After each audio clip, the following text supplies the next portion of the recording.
A woman vanished from her hospital room in 1987, leaving behind only empty sheets and unanswered questions that haunted her family for decades. But 33 years later, investigators search a doctor's home and discover her medical records hidden away, and what those files reveal about her final days makes everyone's blood run cold. Subscribe to the channel and leave your like, because now I'm going to tell you how all of this happened. Lauren Mitchell loved October in Portland. The crimson leaves falling on the Oak Ridge Elementary School playground created a magical backdrop for her outdoor lessons with her 5-year-old students. At 32, she had built an enviable life. 7 years married to Mark, a respected local contractor, mother to little Emma, and a beloved teacher in the community. This particular Tuesday morning began like any other fall day. Lauren stood surrounded by excited children, their small hands eagerly pressing colorful leaves onto construction paper. She smiled as Tyler struggled with his safety scissors, moving toward him to help. "Remember how we practiced, Tyler? Thumbs on top, gentle squeezes," she began to say, but stopped mid-sentence. A sudden, blinding pain exploded behind her eyes, far worse than the headaches she'd been hiding for months. The classroom seemed to tilt sideways. Lauren froze, scissors suspended in air, as the pain intensified. She heard children's voices as if from underwater, saw their colorful sweaters blur into a kaleidoscope of shapes. Her last conscious thought was of Emma, waiting to be picked up after school. "Mrs. Mitchell? Mrs. Mitchell!" The assistant teacher, Donna Reynolds, rushed forward as Lauren collapsed between the small desks. Children began crying, backing away in confusion as Donna knelt beside the unconscious teacher. "Someone get the nurse!" Donna shouted, her hand shakily checking Lauren's pulse while trying to maintain calm for the frightened children. Within minutes, paramedics arrived, efficiently transferring Lauren's limp form onto a stretcher. "Possible aneurysm," one said to another, attaching monitoring equipment as they wheeled her out past wide-eyed students corralled into a corner by the school counselor. Across town, Mark Mitchell was explaining structural supports to a client when his phone rang. The client watched Mark's face drain of color as he listened to the caller. "I have to go. My wife," he stammered, tools dropping from his hands. "Hospital, I'm sorry." Portland Memorial Hospital's emergency department buzzed with controlled chaos as Mark rushed through the automatic doors. A nurse directed him to a consultation room where a thin man with wire-rimmed glasses waited. "Mr. Mitchell, I'm Dr. William Harmon, neurology. Your wife presented with symptoms consistent with a cerebrovascular event. We're running tests to determine if it's an aneurysm or something else entirely." Mark struggled to process the medical terminology. Is she going to? "We're doing everything possible," Dr. Harmon said, adjusting his glasses with a precise movement. "I must say, her case presents particularly interesting characteristics. I'll be overseeing her care personally." The waiting room clock ticked relentlessly as Mark called Catherine, Lauren's mother in Seattle. "They don't know much yet," he explained, voice steadier than he felt. "I need to pick up Emma soon. Can you come?" She promised to arrive the next morning. In room 412, Lauren lay still among a tangle of tubes and monitoring equipment. Mark held her hand, watching a nurse adjust an IV drip. "The sedation is necessary," the nurse explained. Dr. Harmon ordered specific protocols for pain management. The next 3 days blurred together. Mark divided himself between brief hospital visits, work obligations, and caring for Emma, his face growing increasingly haggard from lack of sleep. Friday afternoon brought the first real hope. Lauren was awake, her eyes focusing properly for the first time since her collapse. "Mommy!" Emma climbed carefully onto the bed, clutching her crayons. Lauren embraced her daughter weakly, but with evident joy. Before leaving, Lauren gripped Mark's hand with surprising strength. "Mark," she whispered, glancing toward the door. "Something strange is happening. I heard Dr. Harmon talking about some kind of study when he thought I was sleeping. I think they're giving me medications that aren't on my chart." Mark patted her hand reassuringly. "You're confused from the medication, honey, but I'll talk to the doctors tomorrow, I promise." He kissed her forehead gently. Emma waved cheerfully from the doorway as they left. Saturday morning at 9:15, Mark and Emma arrived carrying yellow daisies, Lauren's favorites. The cheerful flowers contrasted sharply with the perfectly made empty bed they found in room 412. "She must be having tests," Mark told Emma, but the nurse at the station looked confused as she checked her computer. "There's nothing scheduled for Mrs. Mitchell this morning," she said. "No transfer orders, no discharge. Let me check with the night shift." In the security office, Mark watched monitors displaying hospital entrances and corridors. The guard pointed to static filling the screen between 2:18 and 5:42 a.m. "System glitch," he explained uncomfortably. "Happens sometimes." As Detective Robert Malone examined Lauren's incomplete medical chart, he noticed several pages had clearly been removed. Turning to Mark with a grave expression, he said, "Mr. Mitchell, this wasn't an ordinary disappearance. Someone deliberately erased your wife from the system." Mark stared at Detective Malone, the weight of his words sinking in. Someone had deliberately erased Lauren from the system. This wasn't a mistake or confusion. It was calculated. 6 months later, Mark sat across from Detective Paul Weber, watching him carelessly flip through Lauren's file. Weber had replaced Malone after an unexpected departmental transfer, and his disinterest was palpable. "Look, Mr. Mitchell," Weber sighed, closing the folder. "Without new evidence, there's not much we can do. Have you considered that your wife might have left voluntarily? Sometimes people just disappear." Mark's hands clenched. "My wife collapsed in her classroom. She was hospitalized with severe neurological symptoms. Her clothes were still in the hospital closet. How exactly would she have just disappeared?" The following day, Mark entered the modest office of Samuel Reed, a former Portland detective now working as a private investigator. The 60-year-old man's weathered face remained impassive as Mark recounted Lauren's case. "The hospital's stonewalling, the police have given up, and now the insurance company wants me to declare her legally dead," Mark concluded. "I need someone who won't stop looking." Reed nodded slowly. "I'll take the case. But prepare yourself. After 6 months, the trail is cold." At home, Mark argued with the insurance representative on the phone. "No, I won't sign those papers. My wife is missing, not dead.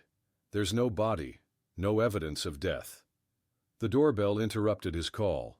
Catherine stood on the porch with 2 large suitcases, her eyes reflecting the same pain and determination he felt. "Emma needs stability," she said simply, "and you need help." Mark's contracting business suffered as he reorganized his professional life. "I'm sorry, but I can't take projects outside the city limits," he explained to an important client. "My daughter needs me home every night." Evenings became a delicate ritual. Emma would ask Mark to tell stories about where Mommy might be, creating elaborate fantasies together about Lauren helping children in distant countries or working on secret missions. During Emma's therapy sessions with Dr. Lisa Henderson, the child drew her mother surrounded by clouds and stars. "Mommy can't come home yet because she's doing important work," Emma explained, her small voice confident. School presented different challenges. When a substitute teacher innocently asked about Emma's mother, the 6-year-old shrank into herself as classmates stared with unfiltered curiosity. Tensions escalated when Mark's parents visited for Thanksgiving. "You need to consider Emma's future," his father argued. "It's been 6 months. You need to move on." "Move on?" Mark exploded. "Lauren could be alive somewhere, needing help. How can you suggest I abandon her?" 3 years after Lauren's disappearance, a television program about missing persons featured her case. The phone rang immediately after the broadcast. "Check Westlake Psychiatric Clinic in Seattle," whispered an anonymous caller. "I saw someone like her there in '88. Reed spent weeks investigating, eventually confirming that a patient matching Lauren's description had been briefly admitted to Westlake in 1988 before being transferred to an unknown facility. When they arrived at the clinic, Dr. Thomas Reynolds, the director, became visibly uncomfortable at the mention of Dr. Harmon. "Yes, we were colleagues at medical school," he admitted, adjusting his tie nervously. "But that was long ago." Despite Mark presenting legal documentation proving his relationship to Lauren, Dr. Reynolds refused to release any records. Patient confidentiality is absolute, even for cases this old. Driving back to Portland, Reed observed, "It's the same pattern of obstruction we've faced at the hospital. Someone with influence is protecting information." Later that night, Mark's phone rang. It was Catherine, her voice urgent. "Mark, come home now. Emma found something in the attic, a journal Lauren kept about her headaches, with notes about Dr. Harmon from before she was even hospitalized." Mark, Catherine, and Emma gathered around the kitchen table, poring over Lauren's journal found in the attic. The leather-bound book contained detailed headache logs, medication lists, and personal observations written in Lauren's meticulous handwriting. "Look at this entry." Catherine pointed to a page dated 3 months before Lauren's collapse. "Kelly from PM Hospital mentioned today that Dr. H is involved in some kind of unconventional research. She said to stay away from him if I ever need a neurologist." Mark ran his fingers over the handwritten words, feeling a chill. "She never told me about this. Why wouldn't she tell me?" Reed spent the following weeks tracking down Kelly, the nurse mentioned in Lauren's journal. His investigation revealed she had resigned from Portland Memorial just 2 weeks after Lauren's disappearance and relocated to Arizona with no forwarding address. "It's not coincidence," Reed explained to Mark. "Too many people connected to this case have vanished or clammed up, someone systematically removing witnesses." Time marched relentlessly forward as Emma grew from 6 to 7, 8, and 9 years old. The photographs on the Mitchell walls told a silent story, Lauren frozen in time, while Emma's school pictures showed a girl growing up without her mother. On Emma's 10th birthday, Mark watched his daughter blow out candles on a cake Catherine had baked. The wish in Emma's eyes was obvious to everyone present, the same wish she'd made for 4 years running. "Daddy," Emma asked later that night, "do you think Mommy knows it's my birthday today?"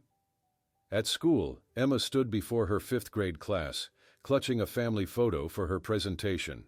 "This is my family," she began hesitantly. "My dad builds houses, my grandma lives with us, and my mom—" She paused, facing the pitying looks she'd grown to hate. "My mom disappeared when I was 5, but we're still looking for her." Mark's home office had transformed over the years into what Catherine called the investigation room. Walls covered with photos, newspaper clippings, and maps with red pins marking possible sightings or connections to Lauren's case dominated the space. "I can't take this project," Mark explained to a potential client on the phone. "It would require too much travel. Emma needs stability, and I need to be home every night." When Emma turned 14, Christmas decorations needed retrieving from the attic.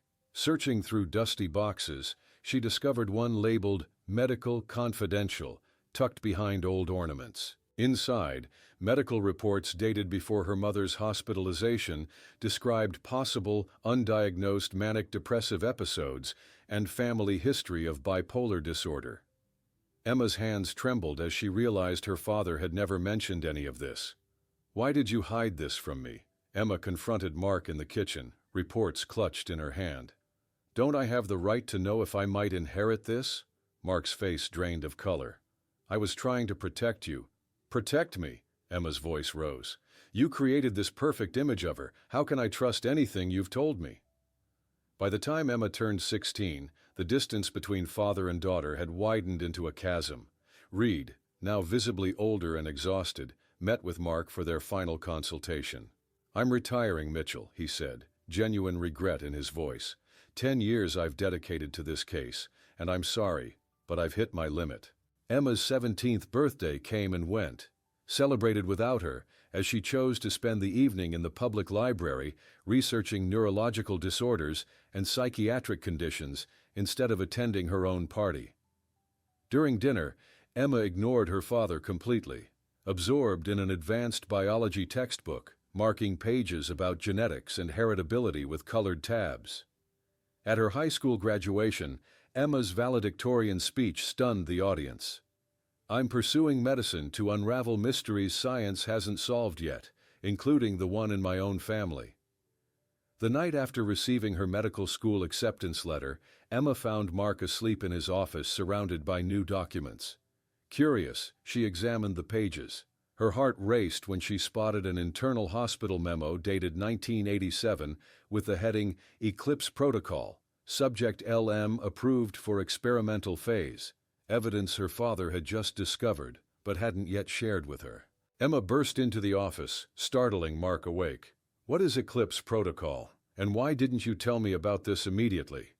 She waved the hospital memo in his face, anger and betrayal evident in her eyes. Mark rubbed his face, the imprints of the desk still visible on his cheek. "I received that last night from a former hospital records clerk. He risked his job to get this to me." He reached for the paper, hands trembling slightly.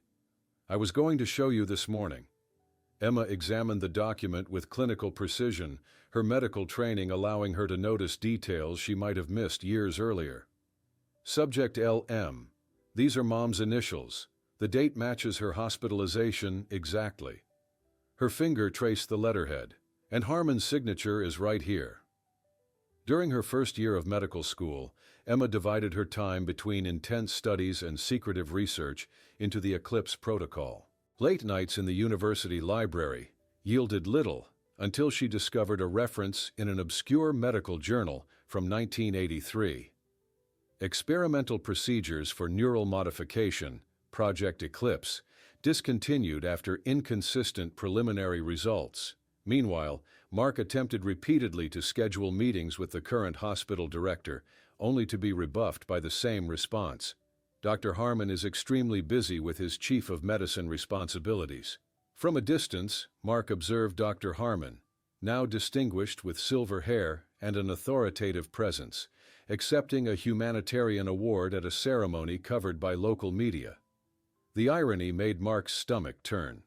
In her cramped student apartment, Emma created an investigation wall mirroring her father's, using color-coded post-it notes to connect fragments of information about discontinued neurological experiments. Her roommate assumed it was for a neuropsychiatry project, never suspecting the personal stakes involved.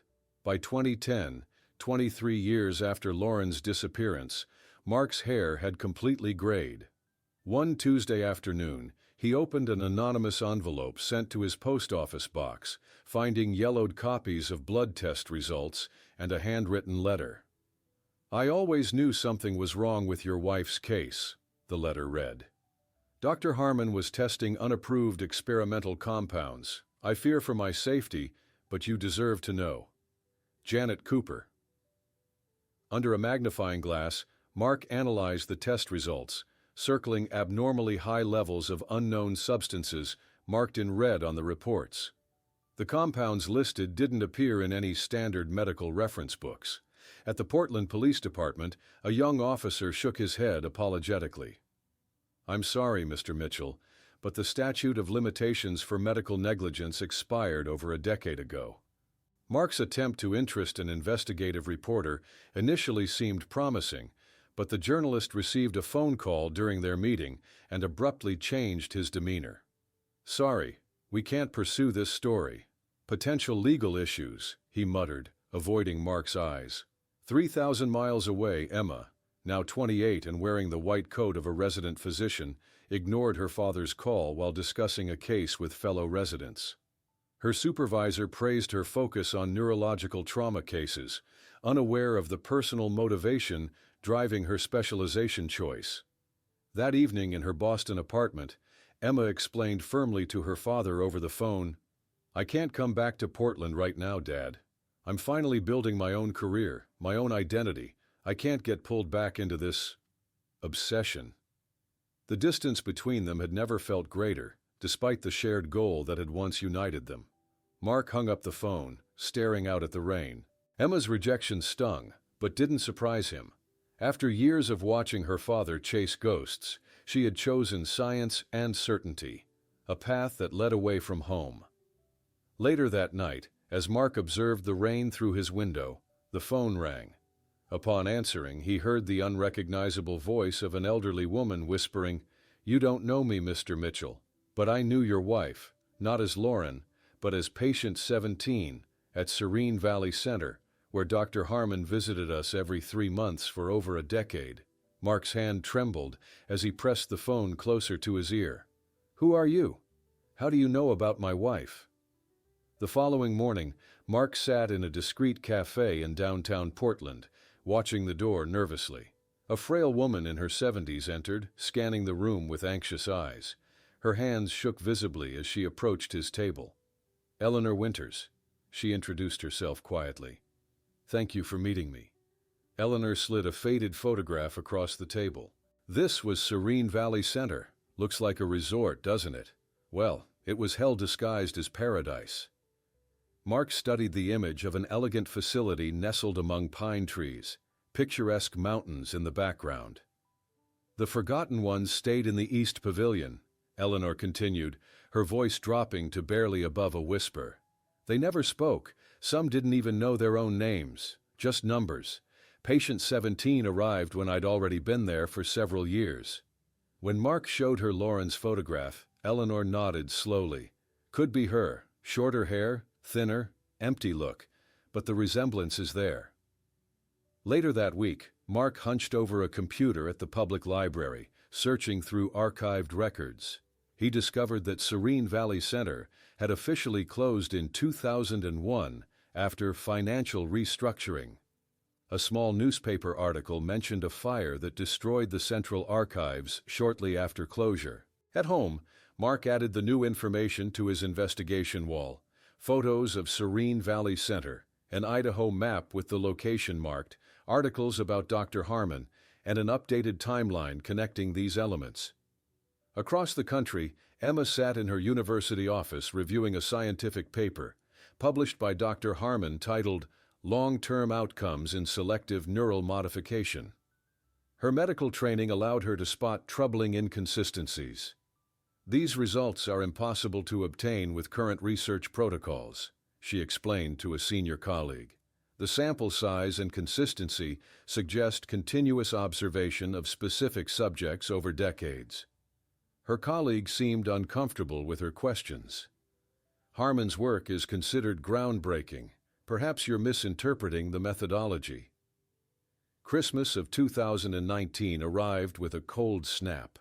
Emma and her fiancé, James, pulled up to the house on Maple Street, noting the peeling paint and neglected garden that had once been her family's pride. Mark opened the door, noticeably thinner and aged beyond his 64 years. He hesitated momentarily before embracing Emma. "You look beautiful, so much like her." Inside, James helped Mark prepare dinner, the two men finding unexpected common ground.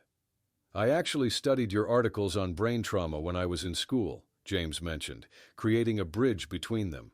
Emma discovered the porch light still burning, as it had for 32 years, and touched the warm bulb with conflicted emotions. After dinner, once James had retired to the guest room, Emma and Mark sat by the dying embers of the fireplace, finally having the conversation they'd avoided for years. "I'm afraid you'll die without ever having lived again, Dad," Emma said, holding his wrinkled hands. "Mom wouldn't want this." Mark looked into the fire. "How can I give up when I feel she's out there somewhere needing me? I've always felt it, Emma." For the first time in years, they reviewed Mark's latest findings together, leaning over the dining table examining documents about Serene Valley Center. The familiar rhythm of their collaborative investigation returned, bridging the emotional distance between them. "I've missed this," Emma admitted quietly. "Working together, I mean." When they parted 3 days later, something had shifted. Emma promised to call more regularly, and Mark agreed to visit Boston in the spring. 3 weeks after Christmas, while Emma returned to her routine at the hospital, her cell phone buzzed during surgery. Checking the message in the break room, she froze, reading her father's text. "Dr. Harmon died last night, and his son just called saying he found a secret room full of files about your mother and something called Project Namazan." Emma stared at her phone, reading her father's message again.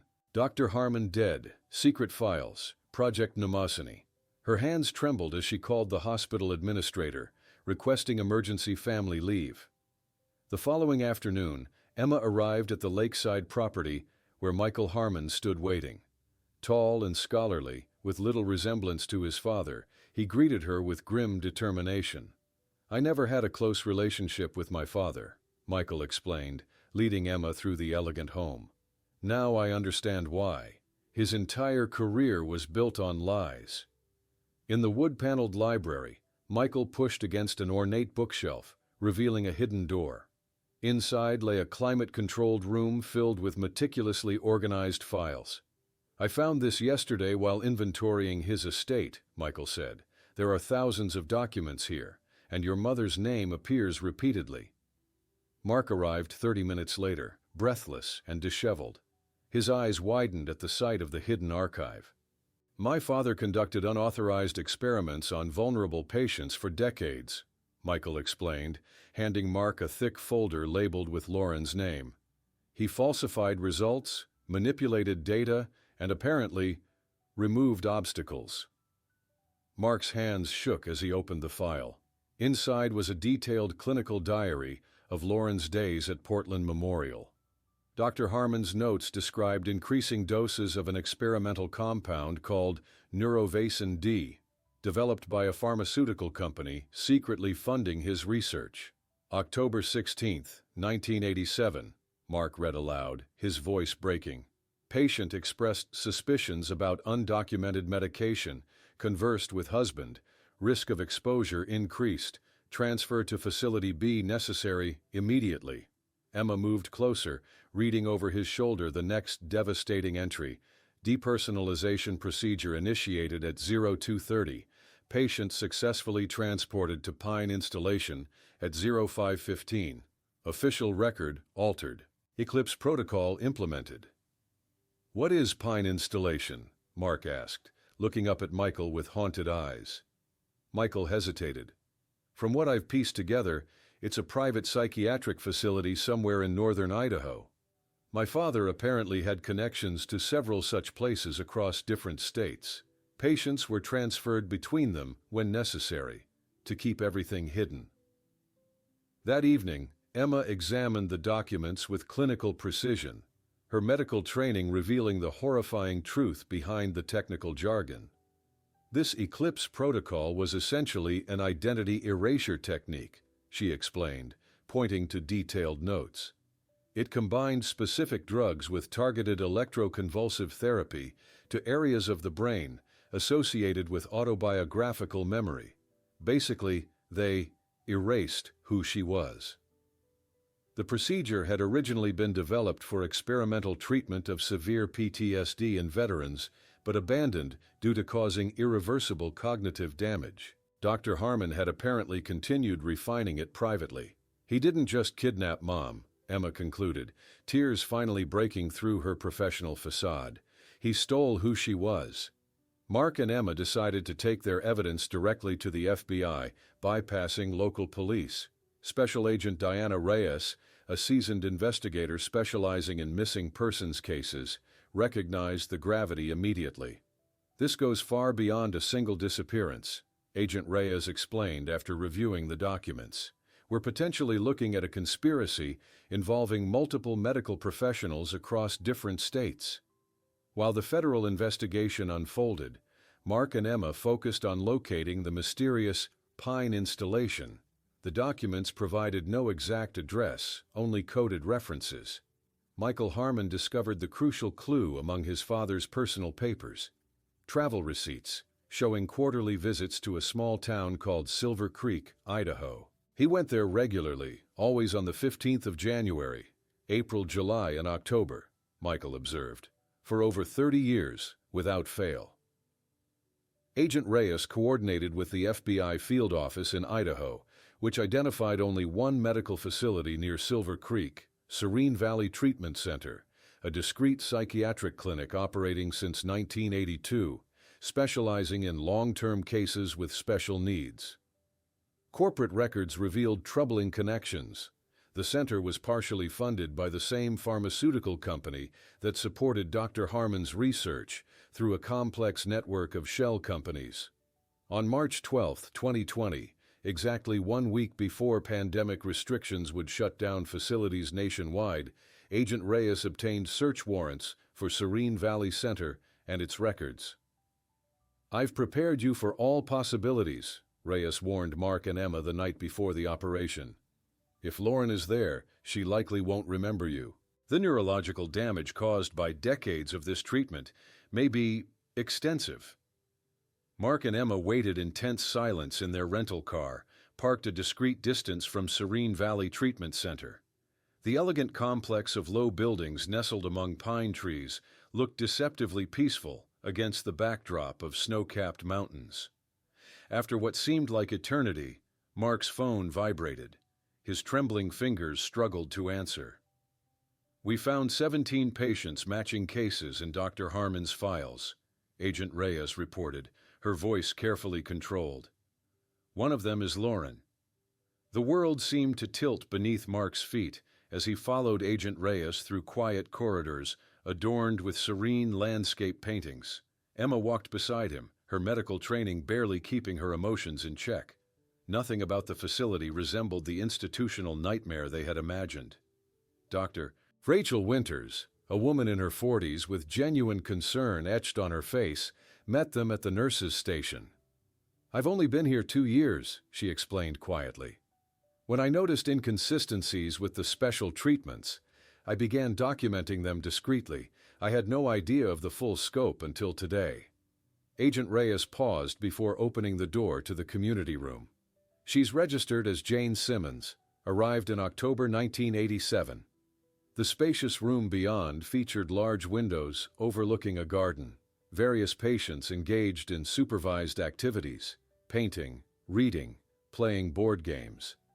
Mark froze when he spotted a frail woman in a wheelchair near the window, her delicate fingers methodically working at an embroidery hoop. At 65, Lauren Mitchell, or the woman who had once been Lauren, had completely white hair cut at shoulder length.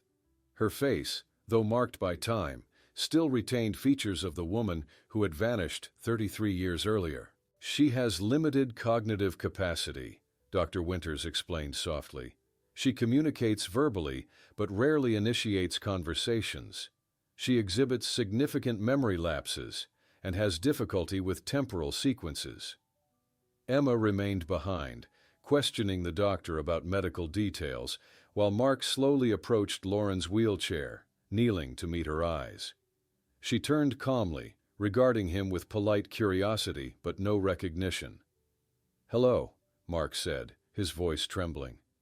"My name is Mark." "Hello, Mark," she responded with a gentle, slightly distant voice. "Are you new here? I like meeting visitors." The conversation that followed revealed the devastating extent of what had been done. Lauren, or Jane as she knew herself, spoke about her life at the center as if it were the only one she'd ever known. She mentioned suffering from a neurological condition since youth that affected her memory and mobility. She knew she received special treatments regularly, but believed they were necessary for her health. When Mark gently asked about her life before the center, she smiled, that smile he knew so well, and replied, "They say I was a teacher, but I don't remember that. Sometimes I have dreams about children in colorful rooms. They're beautiful dreams." Emma finally approached, introducing herself as a neurologist. Lauren showed immediate interest. "I've always liked doctors who explain things clearly," she commented. "Some treat you like you can't understand anything." Emma noticed Lauren's embroidery, a pattern of yellow daisies, the flowers Mark always brought her.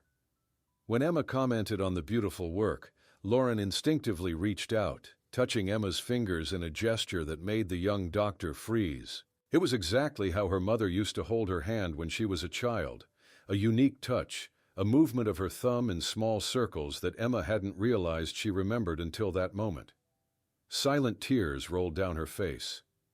"I'm sorry," Lauren said, concerned. "Did I do something wrong?" "No," Emma managed to reply. "You just reminded me of someone very special." In another room, Agent Reyes reviewed the center's files with other agents, uncovering coded documents from Project Namasan and records of regular maintenance of patients. While the medical and legal team debated Lauren's future, a nurse burst into the meeting room urgently. "You need to come quickly. Jane, I mean Lauren, is having some kind of episode, repeating a name she's never mentioned before. She keeps saying, Emma, over and over. Mark and Emma rush down the corridor, following the nurse to Lauren's room. They found her in a state of agitation, clutching the armrests of her wheelchair, repeatedly murmuring, Emma, Emma, with a confused expression. When Emma entered, Lauren looked directly at her without conscious recognition, yet with an unmistakable emotional response. This name is important. I don't know why, but I know it's important. Dr. Miranda Chen, a neurologist brought in by the FBI, observed the interaction carefully. Later, she explained to Mark and Emma, emotional memory often utilizes different neural circuits than autobiographical memory. Some connections may have survived the treatments. In the conference room, a multidisciplinary team of specialists debated the best approach for Lauren's care. Revealing everything at once would be devastating, explained Dr. Ramos, a psychiatrist specializing in trauma. We need a gradual approach that allows her brain to process information without overwhelming her system. During the following days, Lauren began specialized therapy sessions designed to access emotional memories through art and music. In one session, she drew a house that resembled the Mitchell residence on Maple Street, though she couldn't explain why she'd drawn it. Mark observed these sessions through a one-way window, tears streaming silently down his face, when Lauren unconsciously began humming the lullaby she used to sing to Emma as a child. The melody had somehow survived the systematic erasure of her identity. At night, Emma reviewed the detailed medical records of her mother's treatment, her expression alternating between professional horror and personal fury. They methodically documented every step of her identity's destruction, she whispered to Agent Reyes, like scientists recording a lab experiment. Meanwhile, at the FBI field office in Boise, agents created a complex connection chart with photographs of 7 primary physicians involved in the scheme, the deceased Dr. Harmon prominently placed at the center. Each link revealed a more extensive conspiracy spanning 3 decades. One morning during lunch with Mark, Lauren experienced an unexpected moment of clarity. "Did we have a garden? With a red swing?" she asked suddenly. Mark's heart leaped as he responded, "Yes, we did. You loved sitting there on summer afternoons." Emma faced her own challenges, explaining her extended absence to her supervisors in Boston during a tense video conference. "My mother has been found alive after 33 years. I need to be here during this transition," she stated firmly, prioritizing family over career for the first time in years. Family therapy sessions became a regular part of their routine. During one session, Lauren studied old photographs with curiosity. "It's strange to see your own face in places you don't remember being," she observed, with remarkable self-awareness. The emotional toll affected everyone differently. In a vulnerable moment at the hotel cafe, Mark confessed to Emma, "I spent 33 years imagining our reunion. I never considered I'd find someone who doesn't know me." Emma's own confession came later. "Part of me is furious for wasting years avoiding you and your obsession when you were right all along." Lauren's progress wasn't linear. During a physical therapy session, she experienced a disturbing flashback, suddenly remembering the disorientation after a treatment, her body trembling with the physical memory of trauma. Gradually, her therapist began introducing more substantial truths. "You had a life before this place," the therapist explained gently, with Mark and Emma present. "You had a family who never stopped looking for you. We're here to help you reconnect with that history as much as possible."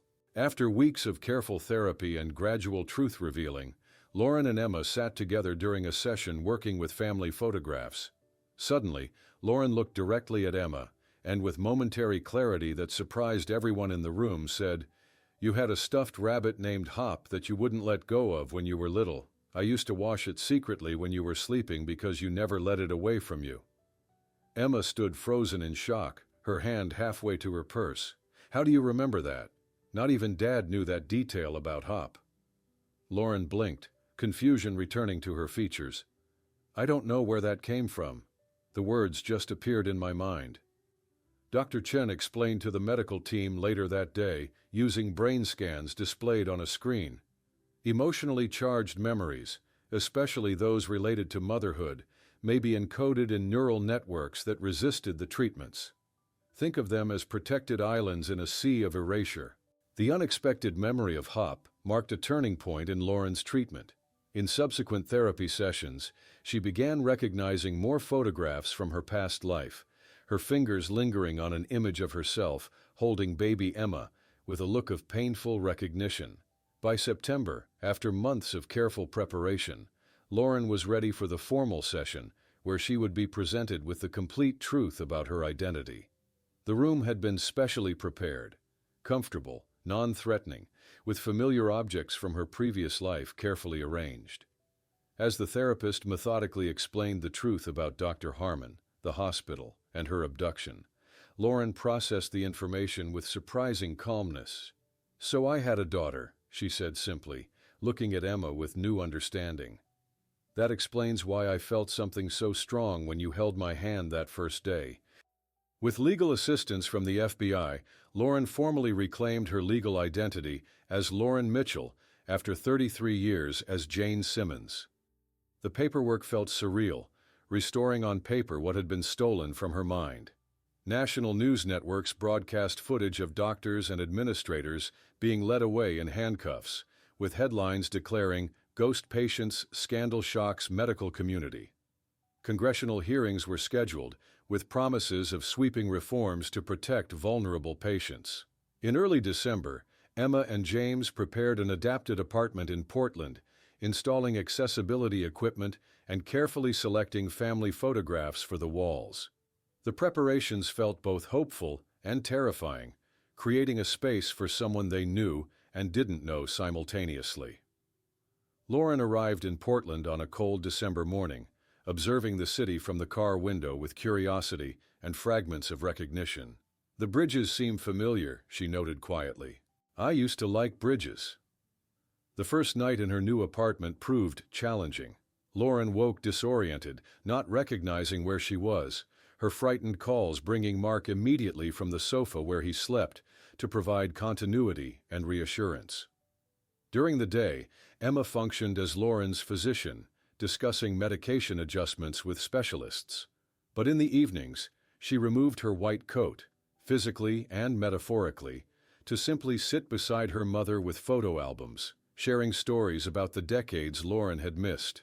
One afternoon, Mark showed Lauren how to make pumpkin pancakes, a recipe she didn't remember creating, but whose smell triggered a powerful emotional response. "This feels right," she whispered, tears forming in her eyes, "like something I've done 1,000 times before." During a family therapy session, Lauren expressed a frustration that broke their hearts. "You expect me to be someone I don't remember being. Everyone has memories of me that I don't possess." At home that night, Emma confessed to James, "Sometimes I catch myself resenting that she doesn't recognize me as her daughter. Then I feel horrible for that selfishness when she suffered so much." As Christmas approached, Lauren surprised everyone by asking to see the old house on Maple Street. "I don't remember it," she explained, "but I feel I need to see it to understand who I was." The following day, as they drove slowly past the house where another family now lived, Lauren stared at the porch, where a different light now burned. The moment felt like both an ending and a beginning. On Christmas Eve, while Emma was putting her infant daughter Catherine to bed, her phone rang. It was Agent Reyes with urgent news. They had discovered Dr. Harmon's personal diaries revealing that he had developed, in his final years, an experimental reversal protocol that could potentially restore some of Lauren's lost memories, but the procedure carried significant risks of additional neurological damage. Emma stood frozen in the hospital corridor, Agent Reyes's words echoing in her mind. A reversal protocol, a chance to restore her mother's memories. But at what cost? The dilemma consumed the Mitchell family throughout January. Medical experts gathered at Emma's apartment, reviewing Dr. Harmon's detailed notes on his experimental procedure designed to partially reverse the effects of protocol eclipse. "The theory is sound," explained Dr. Nathan Park, a neuroscientist who specialized in memory recovery. "Harmon developed a targeted stimulation technique combined with novel compounds that could potentially reactivate suppressed neural pathways. But the risks are substantial. Emma analyzed the technical documents with clinical precision, translating the complex neurological concepts for her father. Essentially, it's a reversal of what they did to her, but there's no guarantee which memories might return, if any. The risks include additional permanent damage, uncontrollable seizures, or even hemorrhagic stroke. 3 specialists offered conflicting opinions, their debate intensifying as February arrived. Mark argued from an emotional perspective while Emma weighed medical considerations, their conversations often ending in frustrated silence. Lauren listened to these discussions with surprising attentiveness, absorbing information about her own brain with quiet dignity. During a particularly heated debate between Mark and a neurologist, she suddenly spoke up. "This is my decision," she said with unusual clarity. "My memories, my brain, my life, what remains of it." The room fell silent as Lauren continued, "I prefer building new memories to risking what I've regained. I've already lost 33 years. I don't want to lose whatever time I have left." Her decision settled the matter. The Mitchell family would move forward without the experimental treatment, focusing instead on building a new relationship from the fragments that remained. By March, the first trials began. Lauren watched from her wheelchair as the federal courthouse filled with reporters covering what the media called the ghost patients case. Television networks broadcast footage of doctors and administrators in handcuffs, their careers and reputations destroyed by their participation in Dr. Harmon's decades-long scheme. The story of 16 families finally discovering what happened to their long-missing loved ones sparked nationwide outrage. Congressional hearings examined psychiatric facility oversight, and state legislatures drafted bills strengthening protections for vulnerable patients. Through spring and summer, Lauren made small but significant progress. Emma taught her to use a smartphone, her expression of wonder during her first video call with James bringing tears to everyone's eyes. One afternoon, Mark played classical music in the apartment, and Lauren responded instantly to a familiar melody. "Beethoven, Moonlight Sonata," she said, eyes widening. "I used to play this on the piano."